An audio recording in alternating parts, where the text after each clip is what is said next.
Hello, আসসালামু আলাইকুম। কেমন আছেন আপনারা? তো আমি আজকের এই ভিডিওতে আপনাদেরকে শিখিয়ে দেব যে কিভাবে যোগ বিয়োগ বা গুণ ভাগ করতে হয়। তো আজকের এই ভিডিওতে সম্পূর্ণ আপনাকে শিখিয়ে দেব। তো চলুন আমরা আজকে ছোট থেকে শুরু করি। তো এটা হচ্ছে দুই দুই সরি এটা হচ্ছে দুই দুই। তো এই চিহ্নটা হলো কি, আগে আপনাদেরকে চিহ্ন সম্বন্ধে আমি বুঝিয়ে দিই। এটা হচ্ছে যোগ এবং এটা হচ্ছে বিয়োগ, এটা হচ্ছে গুণ, এটা হচ্ছে ভাগ। ঠিক আছে, এখন কথা হলো যোগ। আপনি যোগ, ঠিক আছে, যোগ, এই যোগ মানে যোগটা আসলে কি? যোগটা আসলে হচ্ছে বাড়ে, মানে সবসময় এটা মনে রাখবেন আপনারা যে আসলে যোগের বেলা বাড়ে এবং যে বিয়োগের বেলা কমে, আর গুণের বেলাও বাড়ে এবং ভাগের বেলাও কমে। ঠিক আছে, ভাগের বেলা কমে। আর এখানে যে চিহ্নটা আপনারা আসলে একটা অঙ্কের ভিতরে আগে সবসময় খেয়াল করবেন যে চিহ্ন মানে এই অঙ্কটা আপনাদেরকে কী চাইছে আর কি। ঠিক আছে, তো এখানে এটা হচ্ছে যোগ চিহ্ন। তো এই অঙ্কটা হচ্ছে যে আপনার যোগ মানে এটা হচ্ছে যোগ চিহ্ন, মানে এই অঙ্কটা যোগ করতে বলা হয়েছে। এখন হচ্ছে দুই, ঠিক আছে, এটা হচ্ছে দুই এবং আপনি দুই কীভাবে যোগ করবেন? এখানে হাতে আছে দুই, ঠিক আছে, এখানে মানে এটা হচ্ছে হাত এবং এই হাতের করে হচ্ছে যে আপনার 16টা কর আর কি। 1 2 3 4 5 6 7 8 9 10 11 12 13 14 15 16, এই হাতের করে আমাদের হচ্ছে 16টা কর আছে, যা আমরা বিভিন্ন সময় আমরা গণার কাজে ব্যবহার করি। তো এখানে আছে দুই, মানে এই দুইটা আপনার হাতে রাখেন এবং এখান থেকে দুইয়ের পর থেকে গণেন। তো 3 4, ঠিক আছে, এখানে হচ্ছে 4, আমরা লিখলাম 4। আবার সেম এখানে আমরা লিখলাম 2, যেহেতু 2 আছে তো দুইটা আমরা হাতের করে রাখলাম। তো 3 4, আবার আমরা এখানে লিখলাম 4। ঠিক আছে, তো এইভাবে যোগ করতে হয়। তো আমি অনেকগুলো যোগ করে নিচ্ছি। 2 3 2, তো সরি, তো এখানে আছে এটা কত 8, ঠিক আছে। তো 8 আমরা হাতের করে রাখলাম এবং 9 থেকে 4 করে আসলে কতটুকু পর্যন্ত আসে? তো 1 2 3 4, তো আমরা এতটুকু পর্যন্ত গুনবো 8-এর পরে। তো 9 10 11 12, তো আমরা এখানে আছে 12, তো এখানে আমরা 12। তো এরকম 12 হলে আমরা সবসময় লাস্টের সংখ্যাটা নেব এবং এখানে দুইটা নিলাম এবং হাতে একটা থাকলো এবং পরে আবার 2 আমরা গুণ করব। তো এখানে আছে 2, আমরা আবার 2 পর থেকে আমরা গুনবো। ঠিক আছে, দুইটা আমরা হাতে রেখে দেব এবং দেওয়ার পরে 3 4, অবশ্যই 4, আর এই হাতের 1 কত হলো? 5 হলো। ঠিক আছে, তো আমরা এখানে লিখলাম 5। ওকে, ক্লিয়ার। এবং এখন আমরা আপনাকে এখন আমরা আপনাকে একটা বিয়োগ অঙ্ক দেখাবো। আসলে বিয়োগটা মানে কি? বিয়োগটা হলো কমা, বা আপনার কাছে 100 টাকা আছে, বা আপনি কিছু একটা খেলেন বা আপনি একটা খরচ করলেন। ঠিক আছে, তো এখন আমরা লিখুন 2 2 1 1, মানে কি আপনার এখন এই চিহ্নটা আপনি কীভাবে বুঝলেন যে এটা আসলে বিয়োগ অঙ্ক? এটা হচ্ছে আপনার বিয়োগ। ঠিক আছে, বিয়োগ মানে কমা, এবং এটা আপনি বিয়োগ কীভাবে বুঝলেন যে অঙ্কটা বিয়োগ? এটা হচ্ছে বিয়োগ, এই চিহ্নটা হচ্ছে বিয়োগ। তার মানে এই অঙ্কটাতে বলা হয়েছে যে তুমি 22 থেকে 11 আর কি বিয়োগ করো। ঠিক আছে, এখন আছে 2, এখন 2 তো হাতে আছে, ঠিক আছে, সরি, এখানে আছে 1, ঠিক আছে, 1 তো হাতে আছে, 1 বাদ, আর 1-এর পরে কত? 2, বাস শেষ। এখানে সামনে যাওয়ার কোনো সুযোগ নেই, বাস 1। আবার 1 তো হাতে আসছে না, আবার 1 তো হাতে আছে, আবার হাতে 1 আছে না, আবার 2, বাস 1 করার উপরে যাওয়া যাবে না। এখন হলো 1, এখন রয়েছে কত? 11। ঠিক আছে, কে বললো আপনার এই সাথে? হ্যাঁ, জানা না দিছেন না আমার, তুই কি জানা দেব না? কম দেখতে পাবে না এটা। এখন কত হলো? আবার সেম অঙ্ক। ঠিক আছে, এখানে উপরে 3, নিচে হলো তোমার 2, তো এখানে হলো এখন ঠিক আছে, আমরা 5 রিয়াল 1 আমরা হাতে রাখলাম, 2 3। এখন কত হলো? আমরা 3-এর উপর কেন গুনছি না? কারণ এই উপরের যে সংখ্যাটা থাকবে ওই সংখ্যার উপরে আর বিয়োগের বেলা আপনি আর যেতে পারবেন না। ঠিক আছে, তো এখানে আছে হাতে আছে 1 2 3, বাস শেষ। 2 3 তলে, সরি, 2 1 তো হাতের করা আছে। ঠিক আছে, 2 3। এখন কত হলো 1 2, তাহলে আমরা এখানে কত লিখবো 2 লিখবো। আমি আবার আপনাকে বুঝাচ্ছি। তো এখানে আছে কত 1, ঠিক আছে, এখানে আছে 1, আর মানে আমরা সরি এটা আমরা যোগ দিয়ে ফেলছি, এটা বিয়োগ, ঠিক আছে। তো এখানে আমরা 11 বিয়োগ দিব, ঠিক আছে। তো আমরা এই 3 থেকে 1 বিয়োগ দিব, ঠিক আছে। 1 বিয়োগ দিলে কত হয় দেখো, 1 তো হাতে আছে, 2 3। আমরা এই 3 উপরে যেতে পারবো না, কারণ বিয়োগের বেলা উপরে যে সংখ্যা থাকে ওই সংখ্যার উপরে আর যাওয়া যায় না, ঠিক আছে। তখন 1 তো হাতের করে আছে, 1 2 3, ব্যাস 3-এর উপরে আর যাওয়া যাবে না। তো 3 পর্যন্ত কয় করে হলো, 1 করে 2 করে 2 হলো। তো আমরা এখানে লিখলাম 2, এবং এখানে সেম, এখানে 2 থেকে যদি 1 বিয়োগ দিই, 1 তো হাতে আছে 2, তো আমরা 2-এর উপরে আর যেতে পারবো, কারণ এখানে আছে 2, ঠিক আছে।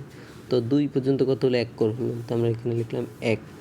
তো অপশনটা হলো যে আমরা যদি অপশনটা হলো যে আমরা যদি 23 থেকে 11 বিয়োগ দিই, তখন আর 12 থাকবে। এখন কথা হলো বিয়োগের বেলা আরেকটা আছে অনেক কঠিন, তো এটা আর কি আরেকটা আছে অনেক কঠিন। তো কঠিন বলতে কি, এটা অনেক সোজা। তো এখানে 10, এখানে হচ্ছে যাই 9, আর এখানে হচ্ছে যাই, আচ্ছা ধরো এখানে 9। এখন 10 থেকে যদি আমরা 9 বিয়োগ দিই, তাহলে এই অঙ্কটা কীভাবে করবো আর কি। তো এখন যেহেতু সবসময় বিয়োগের বেলায় শর্ত হলো যে উপরের সংখ্যা সবসময় বড় থাকতে হবে, ঠিক আছে। এখন উপরে তো ছোট সংখ্যা, 9 তো বড়। এখন তোমার কাছে আছে 9 টাকা, তুমি 1 টাকা বিয়োগ দিতে পারবে। এখন এখানে আছে 0, মানে টাকা নাই, কিন্তু 9 টাকা বিয়োগ দিতে হবে। এটা কীভাবে, তো এটা হলো যে যেহেতু কোনো সময় যদি বিয়োগের বেলা উপরের সংখ্যা যদি ছোট হয়, তখন তোমার ওই সংখ্যাটার সাথে 10 যোগ করতে হয়, ঠিক আছে। এখন আমরা 0-এর সাথে যদি 10 যোগ করি, 0 প্লাস, আমি তো ডিপে অঙ্কটা নিচ্ছি না, তো এরকম শূন্য থাকলে তোমরা 10 ধরবা, বা 1 থাকলে ওর সাথে 10 যোগ করে ওটাকে তোমরা 11 ধরবা। এবং দেন দ্বিতীয়ত এটা এখন 10 হয়ে গেল, যেহেতু শূন্য এটাকে 10 ধরতে হবে। তো 10 থেকে যদি আমরা 9 বিয়োগ দিই, তো 10 থেকে 9 তো হাতে আছে 10, এখন আমরা 10-এর উপর যেতে পারবো না। তো এটা কত হলো, এটা গোল দেখাচ্ছে, কত হলো মাত্র 1 হলো। তো এখানে দিব 1, এবং ওই সংখ্যাটা কিন্তু আবার হাতে আবার 1 থাকে, ঠিক আছে। ওই 1 আবার এখানে মনে মনে 1 বসে গেছে, তো 1 1 মিলে গেছে, 0 হয়ে গেছে। তো এখানে এই অ্যান্সারটা হলো 1। এখন আমার কথা হলো আসলে গুণ অঙ্কটা আমরা কীভাবে করবো। এবং ধরো এখানে গুণ দেখিলে সবসময় এটা মনে রাখবা, গুণ দেখিলে গুণের নাম তো পড়িতে হয়, ঠিক আছে। এটা কি, এটা হচ্ছে তোমার গুণ অঙ্ক, এবং এটা হচ্ছে একটা গুণ চিহ্ন, মানে এটা হচ্ছে 2। এখন এই 2 দ্বারা তোমার এটাকেও গুণ করতে হবে, 2 দুগুণ অবশ্যই 2-এর নাম তো পড়তে হবে। 2 গুণ 2 গুণ সমান কত 4, এখানে 4 দিতে হবে, এবং এটা দিয়ে আবার এটাকে দিতে হবে 2 দুগুণে 4, আবার এটা দিয়ে এটাকে দিতে হবে 2 দুগুণে 4। আমি কিন্তু আবার বুঝেছি, প্রথমে এই যে লাস্টের সংখ্যাটা, এটা দ্বারা এটাকে দিবে, এটাকে দ্বারা এটাকে দিবে, এটাকে দ্বারা এটাকে দিবে, ঠিক আছে। এবং পরবর্তীতে কী করবা, এবং এখানে একটা শূন্য দিবে, ঠিক আছে। এখানে একটা শূন্য দিলে আবার তুমি এখানে এটা, মানে এটার জন্য তুমি 1 গুণ নিচে নামবা, ঠিক আছে। এবং এটার জন্য তুমি 1 গুণ যখন নিচে নামবা, এবং তখন একটা শূন্য পাবা এক্সট্রা, ঠিক আছে। তখন আবার এটা দ্বারা অনুরূপভাবে সেম এটা দ্বারা এটাকে গুণ দিবে, এটা দ্বারা এটাকে গুণ দেবে, এটাকে দ্বারা এটাকে গুণ দেবে। তখন এটা দ্বারা যদি আমরা এটাকে গুণ দিই, তাহলে 2 দুগুণে কত 4, আবার 2 দুগুণে 4, আবার এটাকে গুণ দিলে 4 লিখলাম, এবার এটাকে দ্বারা গুণ দিলে 4। তো এখন গুণের সাথে কার সম্পর্ক, গুণের সাথে যোগের সম্পর্ক, ঠিক আছে। এই গুণের সাথে কিন্তু যোগের সম্পর্ক, ঠিক আছে। এটাও 4, এটা আমার লেখার 19-20 হলো, আমার লেখা ছোটোবেলা থেকে অনেক খারাপ। তো এখন আমরা যদি যোগ করি, তো 4 এ 0 4 যোগ করলে 4 4 8, 4 তো হাতের করে আসছেই, 5 6 7 8, ঠিক আছে 8। আবার এখানে যদি লিখি, এখানেও 8 হবে, 4 5 6 7 8, এবং এখানে হচ্ছে 4, ঠিক আছে। এবং এটা হলো এটার অ্যান্সার, এবং এটা হলো যে 4884, ঠিক আছে। তো এভাবে তো আমরা ভাগটা আসলে কীভাবে লিখবো, এবং ভাগ মনে করো না যে ভাগ। এখন আমরা এই 22 ভাগ করব, এই 2 মানে এখানে হচ্ছে 22 যেটা বড় হচ্ছে, শুনো এখন 22, ঠিক আছে। এই 22 টাকা ভাগ করে দিব 2 জনকে, ঠিক আছে। এখন বিয়োগের বেলা আপনার কোনটা বিয়োগের বেলা এই যে আপনার মাঝের অংশটা বসে এখানে, সরি ভাগের সাথে বিয়োগের সম্পর্ক আর সরি 2 2 4। এখন ভাগের বেলা এই মাঝের সংখ্যাটা এখানে আছে, ঠিক আছে।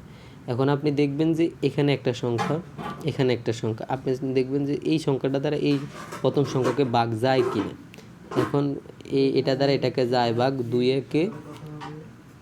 একে সমান 2। তো আমরা সবসময় ভাগের বেলা এই মিডিলের যে সংখ্যাটা আমরা এখানে বসাবো, ঠিক আছে, 2 একে 2। তো আর এই যে লাস্টের সংখ্যাটা বসাবো এখানে, মনে রাখবেন আমরা এই প্রথম মাঝের সংখ্যাটা বসাবো এখানে, 2 একে 2। আবার বলছি 2 একে 2, আমরা এটা এখানে লিখছি। আর ভাগের সাথে কার সম্পর্ক আমরা জানি, বিয়োগের সম্পর্ক, ঠিক আছে। তো বিয়োগটা তো 2 2 মিলে গেলে এটা হয় 0। তো আবার যেহেতু আমাদের হাতে কিছু নেই, তো এই 2টা আবার আমরা নিচে নামাবো, ঠিক আছে। এই 2 দ্বারা আবার এই 2কে আমরা ভাগ করব, 2 একে 2, 2 একে 2। আবার এই মিডিল সংখ্যাটা আমরা এখানে বসাবো এবং 2 একে 2 বা 0, এবং এটা হলো অ্যান্সার। এবং নিচে যেটা এটাকে হচ্ছে আর এটা হচ্ছে বাহ্য, এটা হচ্ছে ভাগফল, এটা হচ্ছে যাই ভাগশেষ, ঠিক আছে। আর এখন কথা হলো যে আমরা আসলে 1 2 এটা আসলে কিভাবে বুঝবো, যে আসলে এটা হলো একক মানে 1, আর এটা হচ্ছে দশক মানে 10, আর এটা হচ্ছে শতক মানে হচ্ছে 100, আর এটা হচ্ছে যাই একক দশক শতক হাজার, আর এটা হচ্ছে হাজার মানে 1000। আর আরেকটা শূন্য দিলে এটা হচ্ছে যাই হাজার অযুত, ঠিক আছে। আরেকটা শূন্য দিলে এটা হচ্ছে লক্ষ, আর একটা শূন্য নিযুত কোটি। একক দশক শতক হাজার অযুত লক্ষ নিযুত কোটি, একক দশক শতক। এখন কথা হলো যে একটা সংখ্যা দিল, বা আপনাকে একটা সংখ্যা দেওয়া হলো, যে এখানে ধরো এখানে একটা সংখ্যা দিল, যে তোমাকে বলার জন্য আসলে এখানে কত হাজার। তো আসলে কীভাবে বলবা, একক দশক শতক হাজার অযুত লক্ষ, মানে লক্ষের গড় আছে কত 1, একক দশক শতক, শতকের গড়ে কিছু নেই, হাজার। এখন হাজারের ঘরে কত আছে 8000, ঠিক আছে। প্রত্যেক 3টা ঘর পরে পরে একটা কমা হবে, ঠিক আছে। প্রথম 3টা ঘর, পরে 2টা ঘর।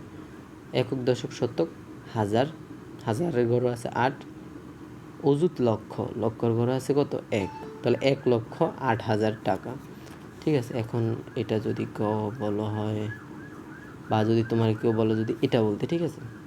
তো একক দশক শতক হাজার অযুত, ঠিক আছে। অযুতের ঘরে কত আছে, একক দশক শতক মানে এখানে 999 আছে, আবার এখানে কত 9,999, আর এখানে কত আছে 99,999, ঠিক আছে। তো আজ এই পর্যন্ত। তো আমি চেষ্টা করেছি আসলে নিখুঁত করে শেখাতে। তো আমার যদি কোনো ভুলভ্রান্তি থাকে তো আসলে আমার কিছু করার নেই, সামনে আর ভালোভাবে ইনশাল্লাহ বুঝিয়ে দেবো। তো ইনশাল্লাহ সবাই ভালো থাকেন, আল্লাহ হাফেজ।